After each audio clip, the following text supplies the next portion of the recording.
I love this. The meeting is being hosted by or recorded, and it says "leave meeting." Every time I'm like, don't leave this meeting. Oh shit! I almost pressed it. Dang. Okay, we're good. All right, We're good. all right. Welcome to another episode of Late Night Chats with Wes and Kat over here at Dragon Story. Not late night. Like It's 1 p.m. over here. Yeah. Okay, well, last night it was Kat. Last time it was late. Anyway, last night was late. Yeah. I'm supposed to have a dragon back here, but instead I have 4 cats. So, but I hope you guys all appreciate it. Local art made in Ukraine. Amazing. And so I wanted to introduce Wes this time because I didn't introduce him last time. I met this guy in Pisac, Peru, Canadian. My first Canadian. I think you were my first Canadian that I met in Peru. And we did a lot of ayahuasca journeys together. And the thing that impressed me the most about Wes was that he was traveling for 4 years. The last 4 years he was traveling, and he's the type that just completely has faith in the universe. He would run out of money, but somehow the money would just come to him, and he never worried about money. And you're like the prime example of faith.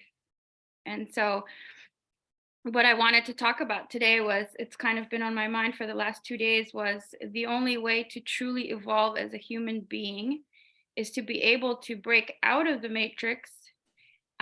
Because when you're, let's say you're in cubicle land and every day is the same, it's impossible to discover yourself and your soul and your traits and your different personalities and your different characteristics and talents. It's only when you step out of the daily routine, the same mundane routine, and explore and travel, when you fully get to discover your talents. And so like you were one of those people that you can do art and you can design clothes and you could write music.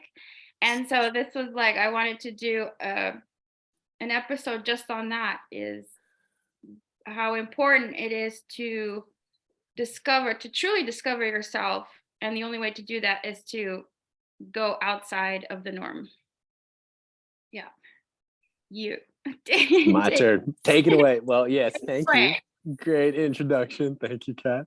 And not to be like this, but it's been a little longer than 4 years I've been traveling, I guess. I left on my first trip, I think in 2010. And that was straight out of university. I did a semester left of university. And my friend Dustin, a month before my last semester, like before exams, was like, "Hey dude, do you want to go live in a van in California? Do you want to go on this road trip in California?" And I was like, yeah, for sure. 100%. Let's go. You know, I was like, can I, basically I was thinking like, could I really do it? Because all I want to do is that, you know, go to California and kind of live the dream. So yeah, I left in 2010 and have more or less been traveling since then, you know, like so 12 years. About 12 years. And so I guess at some point it just became more or less a way of life. Like I would even say you're traveling still, Kat, you know, like you're traveling now, I'm traveling now still, even though I'm back home now. I flew back to Canada in September.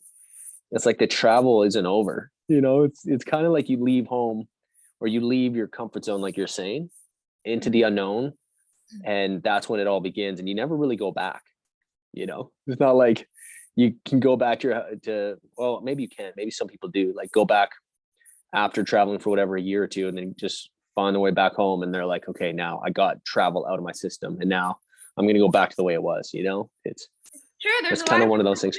They do like a 1-year study abroad, and then they go back, and then they never really, you know, keep exploring like some of us. Yeah, it's interesting, like the gap year thing, which people gotta do. I just left, so I mean, I took like a big ass gap year.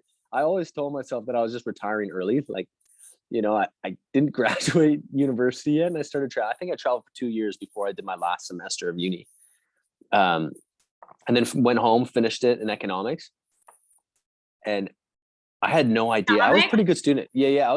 I had pretty good grades. I think I had like a 3.7 GPA, an A- GPA. And going into my last semester, like I was a TA working with a professor there. And Then I left and came back and thought I'd maybe pick it up and go back and be an economist, after my world travels. And I went back and none of it mattered. None of it mattered to me at all. I was reading the textbook. I'm like, really? There's this whole big ass world out there. And I'm looking at little equations in this fucking book. I'm looking at these little words in a little book here. So yeah, I went back, finished it. But yeah, it's like when the world opens, you just got to keep going into it. That happened to me. And I was like, I started doing I was kind of got thrown into engineering. I start smoking pot. I'm like, why am I even studying engineering? I didn't even know how I got here. I met with the monks. They gave me a mantra, the Hare Krishna mantra. I started doing the mantra for just a month. Everything changes. Got into yoga, wanted to go to India. And then I tried to go back to engineering because my parents were like, no, you got to finish your engineering degree. I'm looking at these equations on the board. And I was like, there's no way I could go back to this world, because I felt like my brain got exploded. Yeah. And then I had to like come back and bring it into these equations. I'm like, nope. And I dropped out again. Got to keep going. Why stop a good thing? Well, yeah, I mean, traveling for me really opened things up where I realized that everything's there. Like, yes, we can go study the minute details and books and formulas and all this stuff, which is really cool. But at the same time, and maybe this is part of it, like I consider myself an artist, and part of that is creating with what's here. I really, yeah, this is my last. Like, I really don't do equations with art. You know what I mean? Like, my style is literally in Peru. Actually, it was like this in Arizona too. In general, a lot of the things I put together, I just walk around, live my life. I walk a lot, like just walk places and kind of like, I like being on the road. And I'll see cool little things on the road, like a broken, I don't know, like shards of glass or shards of mirrors. I had mirrors in my bag. Like, I'd see broken mirror in Peru everywhere. So I'd see all these pieces and like figure I could do something with them. So I'd pick up the pieces and put them in my bag. And when I put them in, I'm like, dude, I'm going to cut the fuck out of my fingers. Can I swear on this podcast? Is that cool? Totally. I swore Sweet. like crazy in the military. Okay. I'm going to try to be respectful with it. I'm not going to go overboard, but good to know. You can even chew coca. Oh yeah. I don't have coca. Yo, I wish I could. If anybody's listening here that wants to send me coca, yes, send some coca, please. We need coca. We definitely do. We gotta definitely do. Their homies in PSAC and be like, yo, Kat needs coca in Lviv right now. And so does Wes. They're both a it's like, I think we know how to stop the war in the Ukraine. We just send coca. Coca. To all the leaders, everyone, all the NATO members, United Nations, everyone. They all need to do ayahuasca and eat coca from here on out. Well, first coca. First, we'll introduce them to coca. We'll get a big, we'll get the circle. They call it. Yeah, they call it I think a cocalero, or maybe that's the person who works with coca. No, what do they call it when you sit and chew coca? I forget, but we was doing a lot of it. Wait, you're onto something. Like, let's say we're like, okay, podcast, create a Hogwarts, but we need to think bigger. Imagine that we are the ones that get all the leaders onto plant medicine. Now that's a job right there. Yeah, and that's kind of something that's, I've heard from different channels and different things coming through. Like Dolores Cannon, I think, was saying something like this, and Cryon.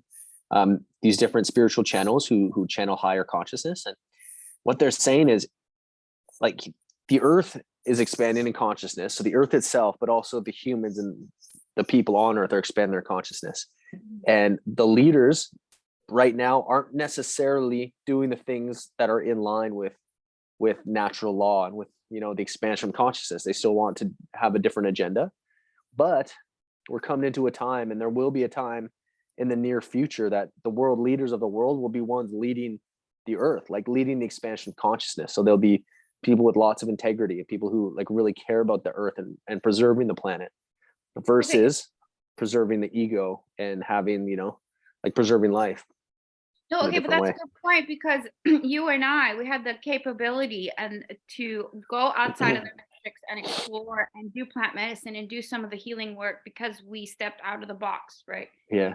These leaders that choose to be leaders based on ego or necessity for power, or maybe I mean, I was looking into Putin's history. Even with Putin, Russia was going downhill, and he decided to take Russia back, like bring Russia back. Like it was Yeah, something that he wanted. He saw Russia suffering, um, and he kind of brought Russia back, you know. But it's not like these leaders have the ability to take a couple years off and do plant medicine and healing work, and that's kind of what they need. And like that's the yeah, problem that we have. They have a lot of anger inside of them, and oh, they want power, or they want to stay in power, and that doesn't yeah, do anybody good. It just causes, yeah, like, look at what it's doing, yeah. destruction. Well, on that level, it's interesting because the way that like in Putin's case, it seems like he has lots of power in Russia.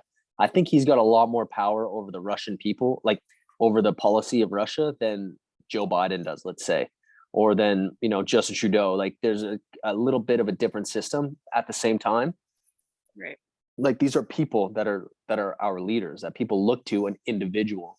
And something I've always thought about is that individual that's our leader. It feels like in the best case scenario, that person leading any group of people should be the representative for the people, should be the one that the people are like, wow, yeah, that's what I stand for. Right. And it's difficult because there's so many people with so many different opinions and views and feelings and lifestyles and places they come from, that how could you just have one person to lead them, That's why DeSantis won with like high margins in Florida, because he stood for what the people wanted, which was continual freedom, medical freedom, protecting the Yeah, children. And he won by a landslide versus yeah, the other states didn't, because they weren't as strong. They weren't as strong leaders. Like it was a yeah, no-brainer that DeSantis won. You can't even do a recount or like, yeah. whatever. What's the thing? I think the leaders that aren't doing things in integrity, or we see things like, we only know so much, but it's like the leaders don't necessarily think or know they're doing something bad. It's they're ignorant. They're ignorant of the higher truths, of higher consciousness, potentially, you Mhm, know, or they're mhm. ignorant of the fact that they potentially life would be a lot better if it was better for everybody. And something I always think is that potentially let's say, not necessarily like the prime ministers and presidents, but the monetary leaders, the people who own lots and lots of the world's, resources, potentially they want to stay holding lots and lots of resources. And the way that you stay in that is to have power and to hold power over the people. And part of that, I believe, comes from fear of not having enough, fear of scarcity, fear of like, who would they be if their resources were taken away? Then what would they do? Like, could they survive in the nature, in the wild? Or maybe they're really afraid of that, so they hoard all the resources. And yeah, so it's, on that level a little bit, potentially it's just another thing where consciousness can be expanded and brought into more balance to the people. No, it's true. Like, this is what my friends in the military was saying when I was like sitting there in a Humvee on a gun team. They're telling me stories like, we're told one thing, weapons of mass destruction and terrorism, and we go in and we're ransacking palaces, and we realize it's all Yeah, about oil.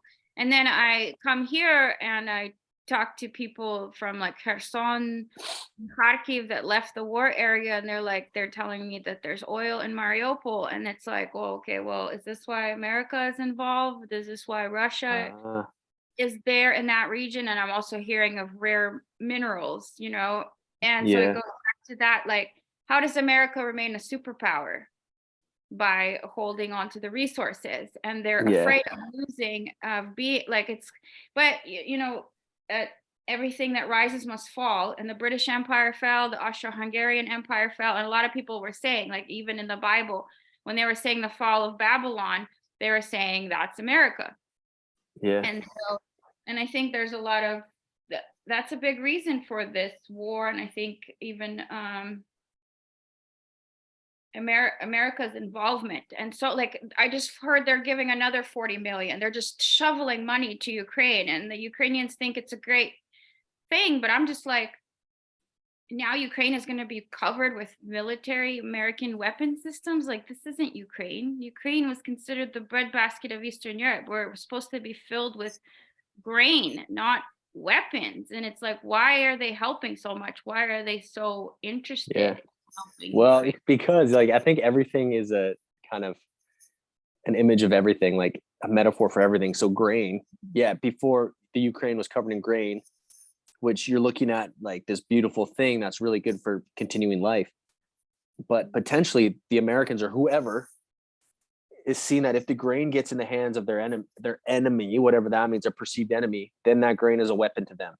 You know, like if somebody else gets that grain, let's say the Russians get it, then the Russians have more resources. That makes the Russians more powerful than the US, which makes it a weapon, you know? So it's like the mindset is like, oh, that could be used against us. So let's send against them. It's like this constant thing that until people lay their arms down, you know what I mean? Or just lay it down. They're like, hey man, how do we work together? It just, nobody's going to do it because it's like in a playground or I don't know. Just really, I think we can look at it like the US is one individual. Russia's what, like all these things, or you're looking at individuals acting a certain way. So you can just imagine them on the playground or, you know, outside, wherever at the market, and one person wants this or wants that. And it's like this trying to get the upper hand. And I think on a personal level, we all have to go through that, you know, potentially what we're seeing outside is what's going on internally. Like, you know, you say all is one, all is one. It's like the consciousness rises, you know, and what we see, they say the external experience is what's going on in the external or in the internal world. So it's like these things we're seeing play out on the big stage are what is going on internally inside the human. You know, that's the human experience played out. That we have a war mentality. Somebody was telling me this is until everyone removes the war mentality in their own subconscious, in their own cells, and each person 100% believes in peace, we're going to continue to have war. And so like today, that's why it's 11/11, right? I totally forgot. And then my chief that I worked with in the military, like I don't even like guns, but like this is what happened. Like I was working on guns for 3.5 years in the military. And then my chief tells me Happy Veterans Day. And then for the first time I was like, well, what's so happy about it? You know, because when I was in the military, I lost 2 friends to suicide. We become the number 1 suicidal post in the nation because like the war from Afghanistan came back and affected the whole post, and it became like a huge cloud over the post. And then I'm working the gate guard for the brigade with the K9 units, and FBI and CIA agents are rolling in the middle of the night because some guy decided to go off on his family because he's freaking out from the war that he saw. And so the war comes back. So it's like, even though I didn't go to Afghanistan, I felt like I was in a war. Like, I don't even know how to say it. And I'm like, well, what's so happy? It's like, there's nothing happy about the, like, I guess, like, yeah, okay, you served your country, but there's nothing happy about the military industrial complex that everybody's talking but about. I think what this is about is more about gratitude, I think, because in Canada it's Remembrance Day. It's not necessarily Veterans Day, but it's Remembrance Day. So I was in the store and we had a moment of silence at 11 o'clock, and somebody read out the poem in Flanders Fields. And basically in Flanders Fields is it on the same day? No. Yeah, November 11th. November 11th is Remembrance Day in Canada. I'm not sure what it is in other places in the world. Maybe it's the same in the States. But Remembrance Day, I think, began from World War One. So it's honoring the soldiers who fought in World War One and honoring the people. That's a better term, because I was like, there's nothing happy about being a veteran. For a lot of veterans, they're like destroyed. Yeah, but it's honoring the veterans, honoring the service. I agree with that. Yeah, and because people, for me, I need to think. There's this movie on Netflix now. I think it's called All Quiet on the Western Front. It's a World War One movie, or about the World War One, about 4 German soldiers who are all excited to go to war, and then they get sent to the front lines and have to deal with just how horrifying it is. And the movie, basically, they're just like in the most terrifying, horrific situations that a human should never fucking be in.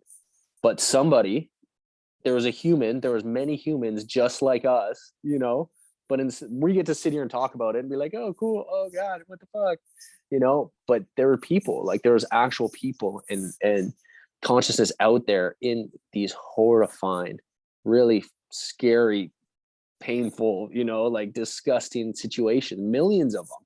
And a lot of them didn't come home. So for me, what I felt was that it's like sitting in appreciation for that and being like, yeah, you were there, like somebody was experiencing that. And now in the future, the way I think we can clean that energy up, like they say with ghosts or with spirits, that sometimes they just don't know how to leave. Somebody dies and they don't know how to leave because they're so traumatized. So they just stick around and keep like circulating the same energy that they left with. I think part of helping the whole negative energy of that war and those times and wars in general is from appreciating what happened, not just being like, yeah, that was great, but like sitting in and appreciating it and kind of helping those energies move along. So yeah, but it's really interesting that Remembrance Day is 11/11, and then now, in the metaphysical community and just the community in general, all over Instagram, it's like 11/11, the most powerful manifestation portal of the year, all these things like this. Like 11/11 is a magical number for manifesting, right? For like moving forward. And then we're showing gratitude to veterans. So it's kind of like what you just want more veterans, and that means more military involvement. Yeah. Well, I think military is kind of an interesting thing because it doesn't have to be like going to war. Like I think you can join the forces. In Canada, it's the armed forces, and there's Army, Navy, Air Force, all these things. But I think it's kind of nice to have like it's very masculine, let's say, very masculine, like it's like the masculine like standard of thing in society, and I think that might be. Well, I mean, for example, I went in, and the funny thing is I would do it all over again, and I would do it sooner. But it's not for the killing part. It's for the discipline, for the training. I think it's a good thing. It's kind of like the samurai in the village in Japan. They don't want war, but yet they're always working on their swordsmanship and their meditation. Well, what do they say? They say there that it's better to be it's better to be a warrior in a garden than a gardener in a war. Right. So I totally get it. And then also too, like the forces, there's a couple big hurricanes that happened, and a big hurricane on the east coast of Canada. And let's say anything like natural, anything from Mother Earth comes down and like threatens populations or does crazy stuff that was unexpected. It's nice to have the forces, like a group of trained people who are disciplined and can follow orders to be like, all right, we're going there. We need to help them. Boom, go in, get them out. I think that's really cool.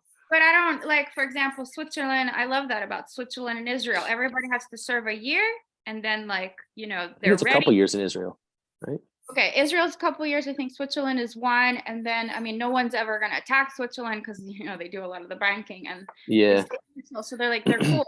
But like I like that. I think everyone should be trained. Everyone should learn discipline and how to take care of their bodies. But like with America, I think the fact that they have such a big military, they might use that a bit too much. Oh, for sure. And that's where the power needs to be reined in, and I don't think there is a checks and balances in this case. And if there is, or if there is a president that doesn't want war, they kill him. Yeah, well, let's remember, if you go back through history, that the United States is the continuation of the Roman Empire. So it's the Roman Empire, just not seated in Italy. And actually, maybe it is seated in Italy, like the Vatican is there. But and Rome built itself off of conquest. It built itself from taking over tribes and from subjugating people and bringing them under its rule. So Rome became the biggest power by these things of the state, by being a bully. Yeah. By being able to, really, it's the time. It was the time. Like, we can't say it was wrong. It's just how it goes. But now it's reaching a place where, like, what happens when that isn't going to work out for you anymore? Like, realistically, what happens to the bully in high school who at some point is like, oh shit, this isn't getting me what I want anymore? I can bully things, but wow, I don't have a girlfriend or whatever. She bullied me or some shit, or like, I don't have that many friends. It's kind of a lonely existence. Like, what do I do? And I think America is going through that. I think, or like the United States as an energy, as a collective, is going through that and needs to go through that somehow, because we're not meant to stand alone. There's no meant to be one superpower. Yeah, and that's the problem. And like, I had a huge argument with my stepdad one time because he didn't travel as much as I did to different parts of the world. And one day he told me, He's like, America's the greatest country on the planet. And I'm like, are you kidding me? Have you like been to other countries? I mean, Yeah. like India is Yeah. amazing with yoga and meditation and Ayurveda and all the spices, you know. And then like you go Yeah. to Thailand and each country has its own gifts and talents, just like each person has its own gifts and Yeah. talents. Like how can you say Yeah. that this is the greatest person on the planet? But I We're know, the greatest country on the planet. And then but they did America that is with pretty great. Jesus too.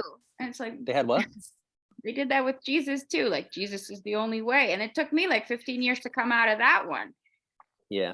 But I Like, what think, about all the other religions? yeah, the thing with the other religions is they're saying the same thing. They're saying the same thing. Like well, the thing with Viking religion, Odin and all this is that this might have come after Jesus. You know, we're not really sure, but like Odin, the great father god of the Vikings, though he was a one-eyed god who was like usually seen as an old man with one eye, kind of like in a cape, and he'd be the one like walking into the night, more or less, like traveling the underworld and the upper world. And you would ask him for direction and guidance. And it was Odin's Hall that the warriors would fight in battle for, because if they died in battle, they would get to go to Odin's Hall and feast with Odin in heaven, basically. And the story of Odin is before he had his wisdom, there was a world tree, Yggdrasil, and at the bottom of the tree, beneath the tree was a well. I forget what it was called, but it had this name. It was the well of like eternal wisdom or something like this. And Odin was like, "Oh, I want to drink from there. I want to get in there. How do I get in?" And so the world tree has three things, like in um, Inca mythology, Mayan mythology, all these three world things. Mm. It was a snake on the bottom, an eagle on top, and a squirrel that went up the middle. Ah, So squirrel. yeah, that would take messages from the eagle and the snake. So the eagle and snake would talk to each other through the squirrel that would go up and down the trunk. Oh, and Peru, it's the snake, the condor, and the jaguar. The jaguar or the puma, the cougar. And the puma was. Are you talking? The puma was the one that was the bridge between the Yeah. two. Yep. So the puma world in Inca mythology, the middle world is called Kai Pacha. So Pacha is like time, space, dimension. Kai Pacha is like the human third dimensional existence realm. It's like what we see in this physical plane, and that's the world of the puma, the cougar. Up top is a condor. In the leaves, you can almost see it like your brain, like like the tendrils going up your brain. Up here is the condor, and then down below, going down to like your sexual chakras, and just lower into the earth is the snake. The snake is universally the bottom. But yeah, so that's what it was. And so there's so much like similarity across all the religions and spiritualities, like especially the earth ones. And in Viking mythology, Odin hung or nailed himself to the world tree. So I think he hung himself. I don't know how he would have nailed him. I'm not sure, but there's different stories. One is he nailed himself, one is he hung himself. But for 9 days, he hung from the tree, and then he died on the tree. He crucified himself on the tree. Oh, wow. And then went into the tree. Then his soul got taken into the tree, down to the well, down to the spring of eternal wisdom, or whatever that was at the bottom of the tree. And he wanted to drink from it. So he was like, "Yo, can I drink from the well or the spring? Can I drink from the spring?" And the only way he could drink was if he gave one of his eyes. So he had to give up his eye in return to drink from the well. And yeah, I asked Paul about this, our teacher in our Tantra. He's like, I think, going to be a Baba or something now, like a Naga. I don't know what he is, but he's I like can't wait till he says yes. I haven't had the high courage. level sadhu. And I'm I know. like, Kelly, go on. I want to interview Paul so bad. Pretty I know. I know. But yes, Paul was saying it's you hear this a lot, people giving up their eye. And it's not so much that you give one away as much as you originally have two. And instead of starting to see with, or like continuing to see with your two eyes, you start seeing with your third eye. So you give up your worldly sight to then exist through your third eye. So he gave up through getting crucified on the tree, and then going in, somehow he then was able to open his third eye and come out with the wisdom. Yeah, so like there we kind of got on that topic from Jesus, but Okay, that Jesus isn't necessarily just Jesus, but he is, but he's not. this is what I wanted to say about that, because I was thinking about this a couple of days ago. The crucifixion on the cross, it wasn't just a crucifixion, it's a metaphor. And then I was like, that, I don't know, maybe it was Steiner that was talking about this. And it's also that it's a metaphor that you have to crucify yourself. Ugh, I had it figured out how to say it. You had to like, Yeah. kind of like what Joseph Campbell? Yeah. Yeah. Joseph Campbell, the hero's journey, right? And you have to crucify your ego in order to merge with the consciousness and like Yeah. be one with the universe and follow the Yeah. whole thing. And so it was Campbell that was a mentor to Lucas, to George Lucas. And that's why when you look at the Star Wars film, there's a lot of Eastern mysticism in there. It's about Yeah. dark versus light. It's about taking the hero's journey. It's about Yoda equals yoga. And what does Yoda say? Like, be one Yeah. with the force. And like, they're levitating. What are the sadhus doing in India? They're levitating. Same. Yeah. And the reason why they're levitating is because they have and I asked my professor about this in my master's program in my Upanishads course. I'm like, is it possible? He's like, totally. Once they gain control of their lower chakras, their first three, they can oppose gravity, right? Because your energy centers are kind of like, they're kind of like, how do you even explain it? It's almost like an engine type of thing. And so once they're turning in the right direction and you know how to work with them, you're able to push away Yeah. from gravity. Yeah, that makes sense. But it's kind of like, but most people don't want to take the hero's journey. So it's kind of like we're circling back to coming out of the matrix, because you have to, it's kind of like these guys that have their own show that say seek discomfort. And I love their t-shirts, seek discomfort. Like Yeah. most people don't want to seek discomfort. They don't want to be uncomfortable. No, You I want know, to lay in bed, man. I want to lay in bed and sleep in and, and drink coffee in bed and go to sleep. Yeah. Yeah. Well, it's true. Like even you put your arms out like this, you know, that's the cross. You're looking at the cross now. You're on, like, your body in this shape is the cross. And so part of it, like, there's a couple of things that I always feel with this is, yes. So what you're saying about crucifying your ego, you need to be able to pin. It's not so much, you know, there's been not so much anymore, but there was all this talk years for the last couple of years about releasing the ego. The ego is bad. Don't live in the ego. Don't do this. Don't do that. Like, you need to get rid of the ego. And it's not getting rid of the ego. That's like taking well, on Paul another talked ego. about this. Paul talked It's about crucifying. Yeah, it's crucifying the ego, becoming the ego, like living your life through the ego. And the ego, when you crucify, it's like when you nail something to the wall, when you nail something, you put it there. It's now there. You're like, okay, ego here. This is where you are now. You're not moving all over the place. I'm not being like, that's not my ego. Oh yeah, no, I'm gonna go this way. Or like, no, it's like you become yourself. You like crucify who you are to you. You sacrifice yourself to existing on this plane. You know, like, okay, I am here in this realm with all these people in my reality. You crucify your ego to it. So you're like, yep, this is how the spirit's going to come through. It's through this. It's through this thing right here. So you have the same thing. You're going to have the experience through you. I'm going to have the experience through me. You don't have to necessarily choose to do that. But for the hero's journey really to exist, that's what you do. Okay, so You put yourself there. You're crucifying yourself to the way, right? Because your ego is gonna try to control things. It's like, no, it has to be this way. But in order to follow the way or be one with the Tao, let's say the universe is pushing you in a certain direction and you have to be like the boat Yeah. in the water, you have Yeah. to surrender. And I think that's It's, like, you can't get rid of the ego, but what you have to do is give up control. And that comes from the yeah. ego. Yeah. Well, the ego is not inherently bad. The ego is identity. So it's who you are. If you didn't have an ego, you would just be like, you'd be formless. But part of the existence, part of like having 7 billion people, part of the way that you and I are having a conversation here is because you have your identity and I have my identity. It gets sticky because I could be like, oh yeah, my identity is that I don't know, that I have a mustache and I have a mustache, and the people who don't have mustaches aren't me. So they don't know what the fuck they're talking about. You know what I mean? Like, yeah, no, well, and everything I go through my life is filtered through my mustache or filtered through the fact that I like camo. And if you don't like camo, then fuck you. It's like it's an identity, but it's also the way that you and I interact. It's like we have our own specific energy, like it's the same energy, but it's expressed in a different way. And that expression is our identity.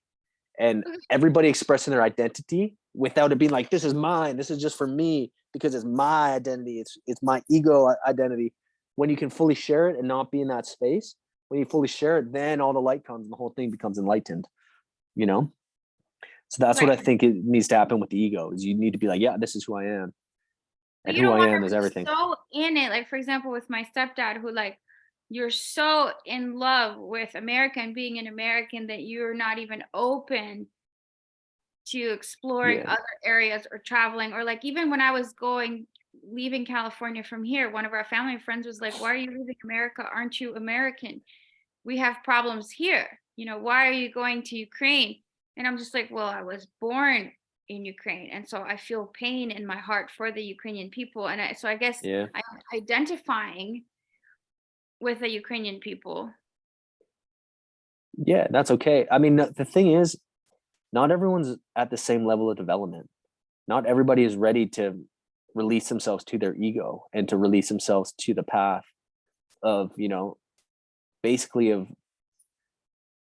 I don't want to say spirituality, but of like spirit and purity, and Yeah. living the utmost truth. Yeah, like living in truth. And the thing with truth is that I don't necessarily think like, yeah, people have their truths, but like people's truths could be like, yeah, it's true that they feel that way.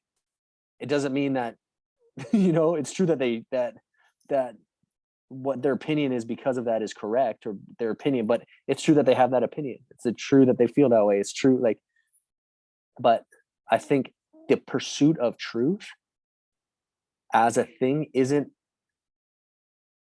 not everybody's walking it. Not every soul is ready for it. Not everybody is ready for it. But those who are, I think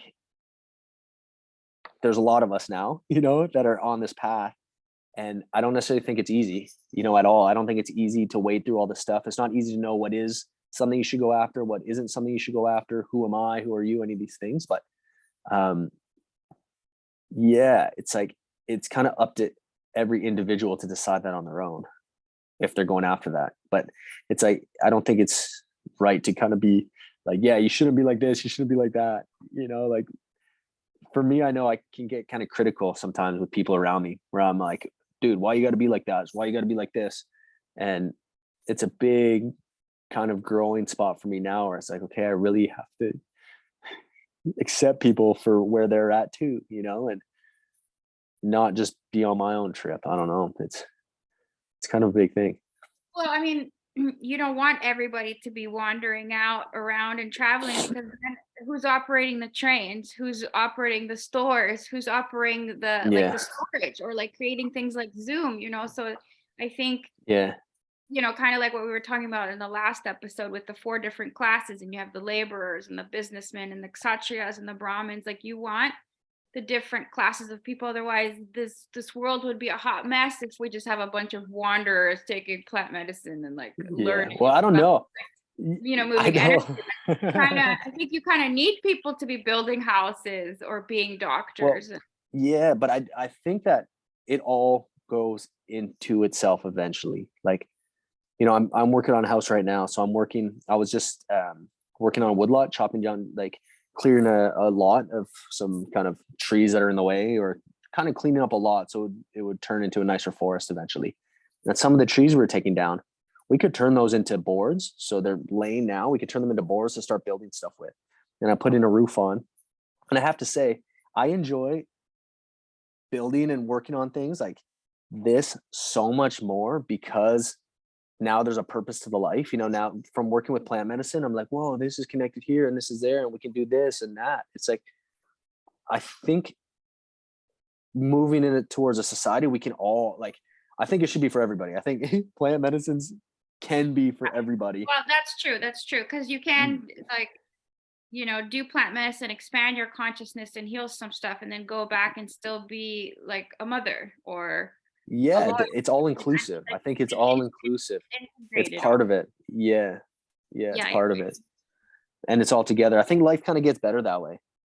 you know, when everything can work together versus like, I God. know it's not for me to be like, this is what I'm going to do with my life. And that's been a question for years. Like, when am I, what is my purpose? What am I supposed to do? What's my career? My dudes, tell me my career. Me too. Like You know, I it's, just turned 40 and I'm like, I still don't know my purpose. It was a good thing we did that last episode. And I'm like, oh, okay, it's okay that I'm praying. I'm a priestess. Okay, I'm a priestess. Okay, cool. And then like yeah, this heck yeah. channel just kind of started all from a dream. And then because I had this strong dream, I called my friend Gabrielle and he's like, it doesn't matter. It doesn't matter. Like, don't think about the result. Like, think that you're the subscriber. Yeah. Like I'm like, oh, what if nobody watches it?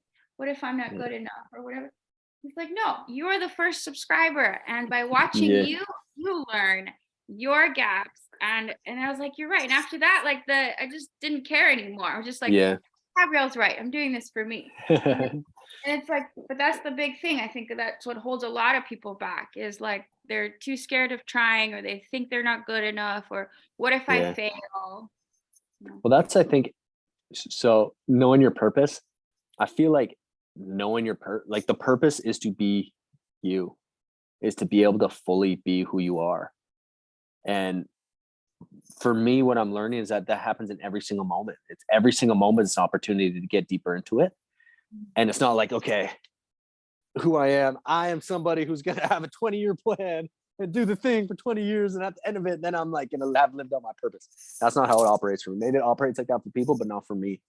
I know it's like in the individual moments where you discover yourself, you discover different things about who you are, that for me, that's the purpose. You know, the journey in this way is the purpose. And what you're saying, I think about people being afraid of the unknown. It's like, what is the unknown really? Like, what is really unknown? Yeah, it's like unknown, the situation that could come up or what could happen if you just, you know, walk out of your house and start walking somewhere.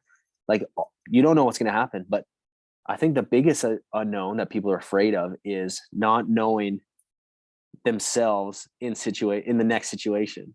You know, like, I'm afraid that if this happened, if I ran out of food, I'm afraid of what I would do in that situation. I'm not so much afraid of running out of food as much as like, yeah, that's a fear, but it's more like, okay, who am I if these things aren't there? Like, who am I? And it's that's a big unknown for people is like discovering different sides of themselves, which I think is the biggest fear. Like they say, the fear of success is just as much as the fear of failure, because you don't know So who you're going to be. Dr. Joe Dispenza was talking about this because he was like, a lot of people wouldn't meditate, you know, and they wouldn't like sit there longer than 10 minutes or they're afraid to try new things. And they were like talking about it in this one episode. He's like, why are people so scared of the unknown? And what he was saying is that it goes back to the survival days, like when you're a hunter and gatherer, you know, Yeah. and you don't know what's around the corner or saber tooth and so or whatever, like this path, I'm not going to take this path. What if there's a T-Rex, you know, there? And Damn. yeah, and so he's saying this fear of the unknown comes from those days, and that's why we always, Yeah. our subconscious always wants to take the safe route, because what if there is a T-Rex around the corner? Like, what the fuck? That would be cool. If a wolf, you know, kills us if we go this route, or like if we try How would a something, wolf kill you? you know, like you know what I mean? Like that's what he was saying. That's where it came from, this fear of Yeah. unknown.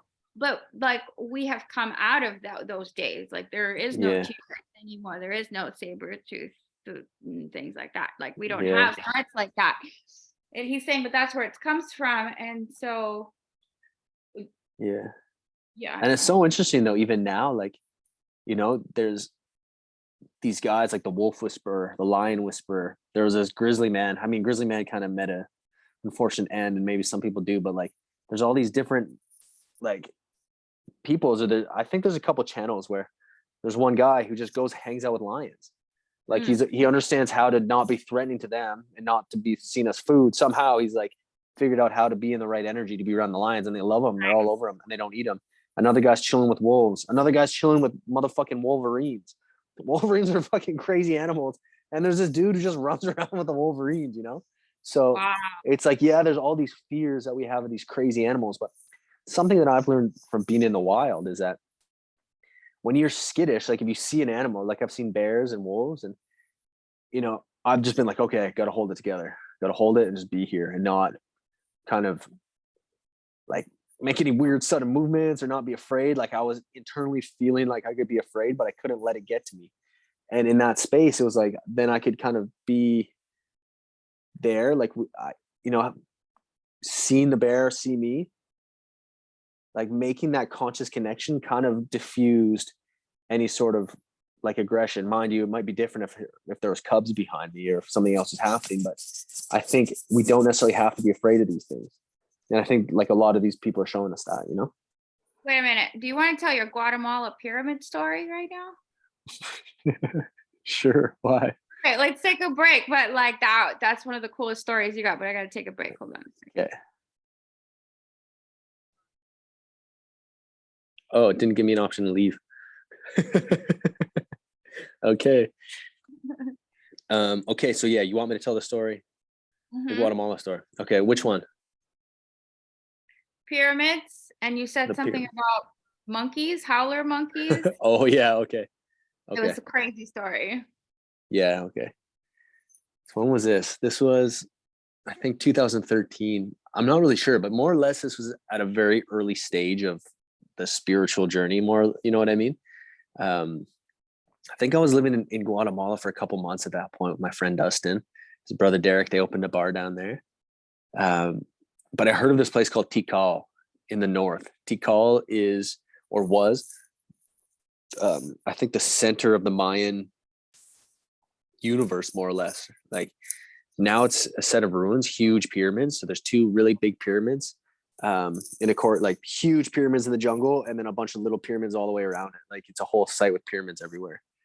And yeah, I was traveling through Guatemala. I went to Tikal, and when I didn't really know what I was gonna do there besides go to the pyramids. I didn't have a real plan. But when I was at the hostel outside, I think in a little town called Flores, maybe at the hostel, somebody was saying that they know somebody who snuck in after the guards left and slept in the pyramids.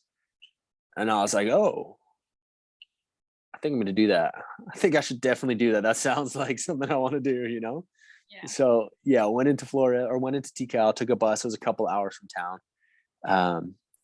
And then got to the site, maybe 12 noon in the day, and then walked in with a bunch of people. There's lots of people there. And walked around the pyramids. They were freaking huge. They're like these massive stone pyramids, and they're not so square like the ones in Egypt. They're super high, like they're high and a little bit not as wide on the bottom. So they're more kind of like steep. And the two in the courtyard had stairways up the middle that went to different rooms, and they faced each other across the courtyard. So they're kind of like this with the fronts facing each other. I think one was a jaguar temple, the other one maybe the monkey temple. I'm not sure, but yeah, this site in particular was a super like religious site for the Mayans. I think they did human sacrifices and ceremonies and stuff like that there. Yeah. So, anyways, around 5 or 5:30 or whatever, the guards come by and start telling people to leave. And I'm like, oh shit, am I actually going to do it?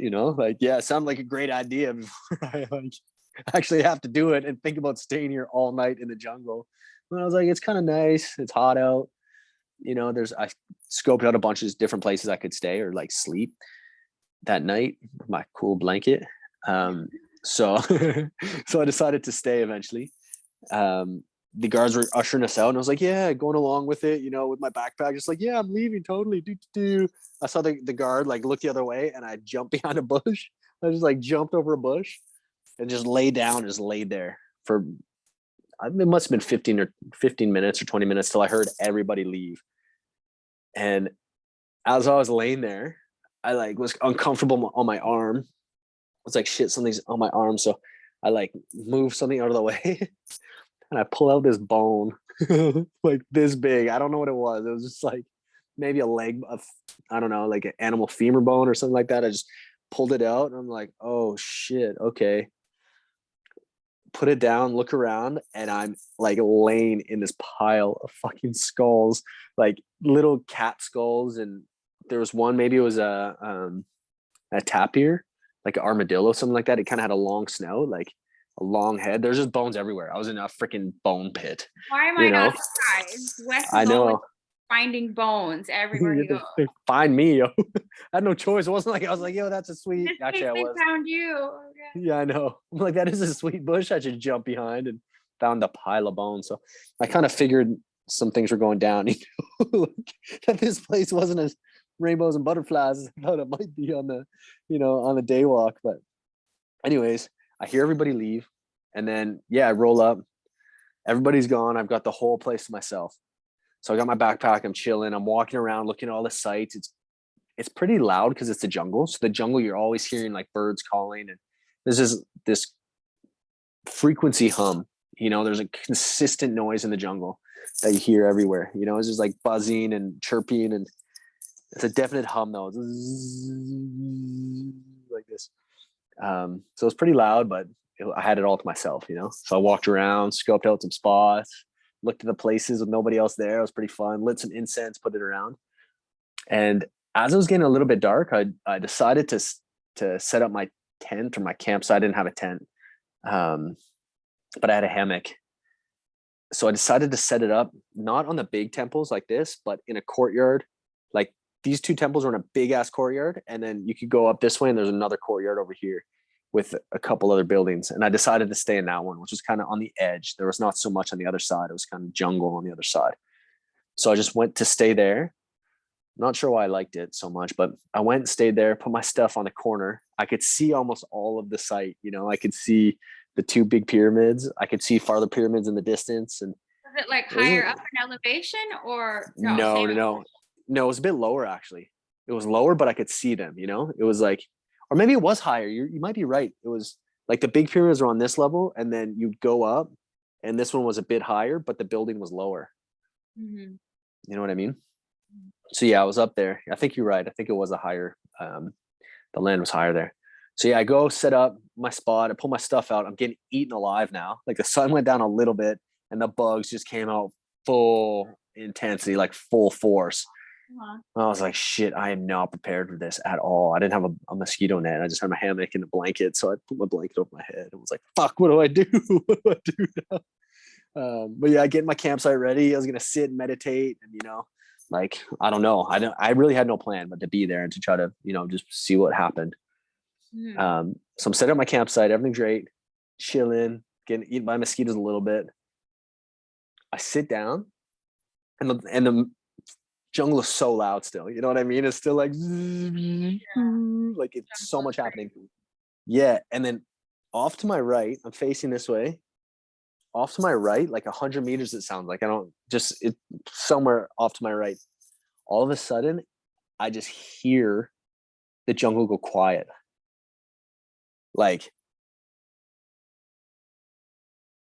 nothing happening. Like just, no bugs even? The bugs were happening around. There's bugs like happening on the other sides around me, but there's a spot I could hear over there that went quiet. Like quiet, like the silence. I don't know how else to describe it besides like I could hear where the silence was, in the midst of this crazy noise of the jungle. Over here is just like you could hear a pin drop from this corner, and then somehow it starts getting quieter and quieter, coming towards me, like it's getting all quiet, coming this way, and I'm like, what the fuck? I remember we're watching a documentary on the harpy eagle, which is the big ass eagle in the Amazon. And they say when the harpy eagle's flying, all the animals go quiet. So that the jungle goes quiet when the big predator, when the apex predator comes out, the animals go quiet because they all go hide and they don't want to bring any attention. So everything goes silent. Everything hides, and then the jungle goes quiet. And I read later that the same thing with the jaguar.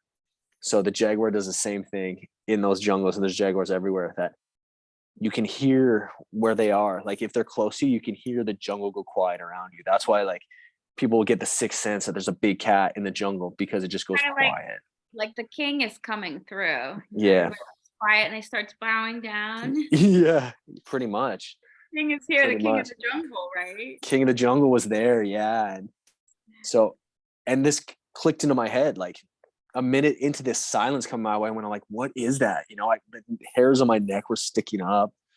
I was like, what is that? I thought it was a spirit. I thought it was a dark spirit, you know, that I did something bad. You know, they're like, leave Tikal, ooh, like kind of that thing, like a demon. But anyways, then I started figuring that potentially it was a big ass cat, like a jaguar. And so I'm sitting there, I'm like, holy shit, is that a jaguar?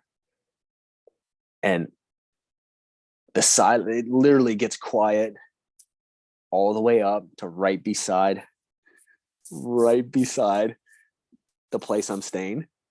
It gets quiet and everything. Like before I heard the silence in the midst of the noise, and then it got right beside me, right beside the edge, like the balcony of this complex I was in.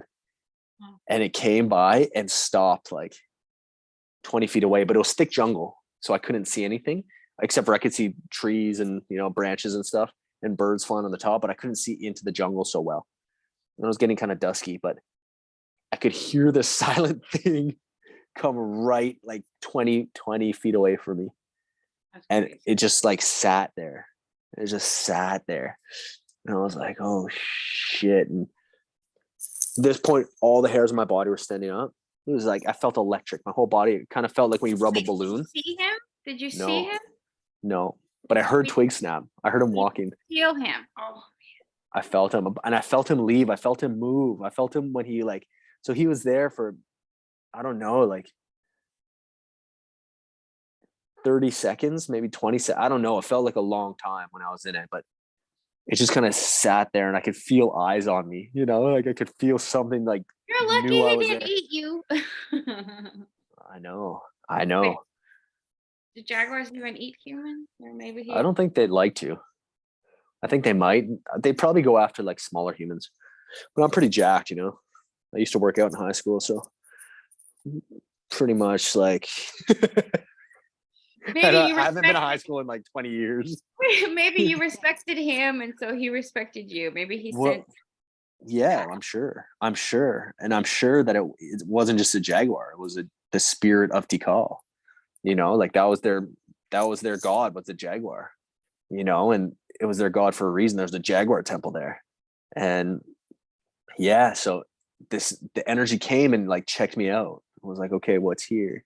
You know, like who is this that's decided to come to, you know, do what? And at that point, I honestly, and no, I was gonna say I don't want to be too dramatic, but I really didn't know at that point if like you're saying like I'm lucky you didn't eat me, but yeah, I didn't know if I was gonna go home. Like I thought there was a chance, like around that point, that maybe Tikal was gonna swallow me whole. You know, like maybe I went there and I wouldn't make it out alive. Like it would just suck me in, and you know, I was like, what did I do? Why am I here? There was another thing, didn't you say? Well, I don't know if you want to talk about it. The other part, sacrifice. Yeah. So they did human sacrifices there. It's crazy. So yeah, we really have to like subscribe or like take a what's that word? Like an assumption that past lives are a real thing, you know? Well, yeah. Because so this jaguar comes up, I hear it, then I heard it leave. And I heard it leave. I heard branches snap. I heard like twigs snap. Like I heard it take a step, like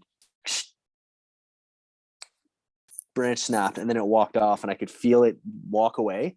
Not the same way it came, but it came up to the wall, walked alongside, or came up to the wall, stopped in front of me, and then walked away this way. And I could hear it when it started walking away. It was so cool. I could hear branches and twigs snap as it was walking. It was crazy. But then it left, and the jungle went wild again. Like it literally picked back up. Like you got, you know, those the lights, the dimmers that you can bring up and down. It was like a dimmer. Like it came in, dimmed down, wow, chilled, and then left. And I was like, jungle back. But yeah, so this was trippy. But yeah, that was a really crazy time. But I felt, yeah, like in a different dimension. I didn't feel like I was in my 3D backpacking world anymore at that point. I felt like I'd entered like the realm of the gods, you know, like really felt like I entered the realm of the gods. And so I sat there for a minute, like buzzing. And by a minute, I mean a couple minutes, maybe 20, 30 minutes, buzzing, just like, what just happened? Like, holy shit, that was intense. One of the most intense things to ever happen to me, or that I felt. And after that, I was there. I was like, oh God, I shouldn't stay here. I should go find higher ground. Like, what if more jaguars come? I was thinking, like, what if more big things come and want to eat me?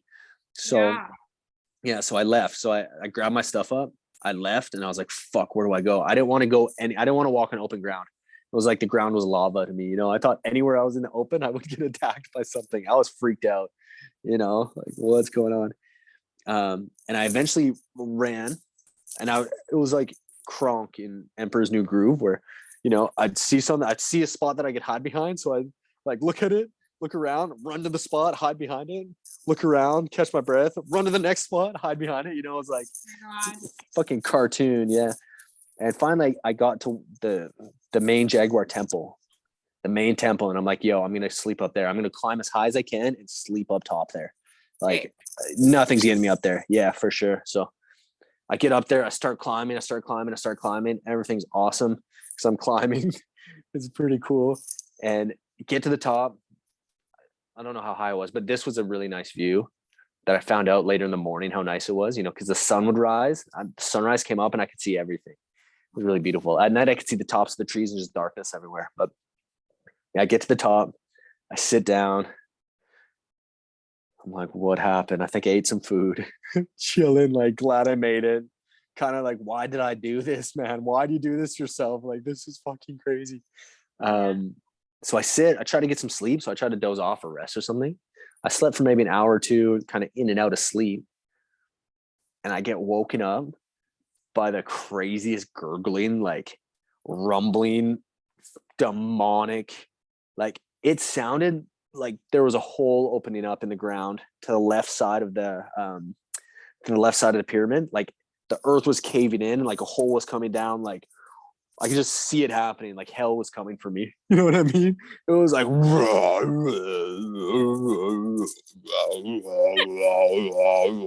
and I'm telling you, like more intense than that and more real than that for like 10 minutes.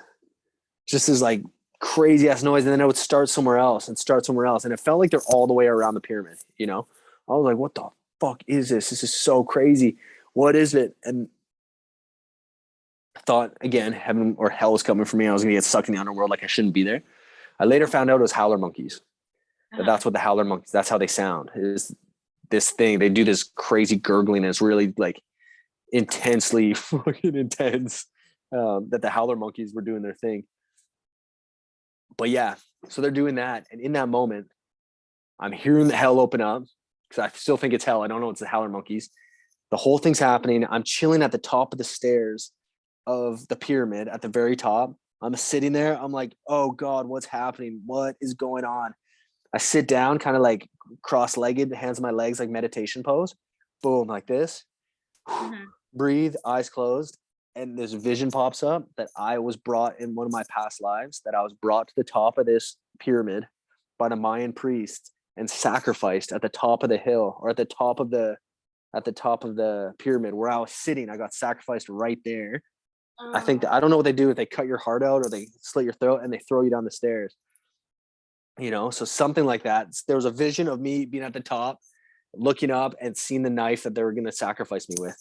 And then hearing hell, maybe not hell, but hearing like the other world open up with the howler monkeys, everything crazy happening around me. You know what I mean? And yeah, so I'm just like, fuck, okay, boom. Okay, I guess that's why I came to Tikal. I guess I came to I went through this whole thing to, I don't know, remember a past life, or maybe it was somebody else's life and I just got to sit there and channel it. I just got to feel it through someone else, or it was really a past life that I was sitting there. But yeah, that was crazy. That was one of the moments in my life where I'm like, yeah, this whole spirituality thing is pretty fucking real. Yeah. Well, the fact that you were in Bones, that your journey started off in Bones. Yeah. I'm a Scorpio, I'm a Scorpio. Maybe that's peace with that. Oh, interesting. Or something. Yeah, I feel that. I feel that. And in general, like the Mayans and the Incas are very closely related, I believe. And all that spirit, like all that earth spirituality, you know, of how they work with or just those people in general, I feel very connected to, you know? Yeah. So yeah.